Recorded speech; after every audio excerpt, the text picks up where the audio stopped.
শোন, আগামী সপ্তাহ যে কোনো দিন তুই মুক্তি পেয়ে যাবি। সেই দিন তোর মা বাবা ভাই বোন সবাই তোরে নিতে আসবে, তাই না? হ্যাঁ। আর কয়টা দিন অপেক্ষা কর, তারপর সরাসরি তুই তোর মারেই দেখবি। দেখতে চাইলেই তো আর দেখা যায় না। গত 12 বছর যাবৎ মায়ের মুখটা অনেকবার দেখতে মন চেয়েছিল, কিন্তু পারিনি।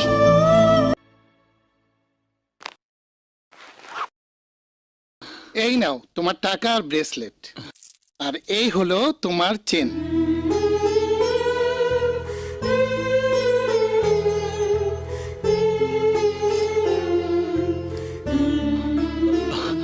আমি তাহলে আসি স্যার। এসো। আসসালামু আলাইকুম। ওয়ালাইকুম আসসালাম।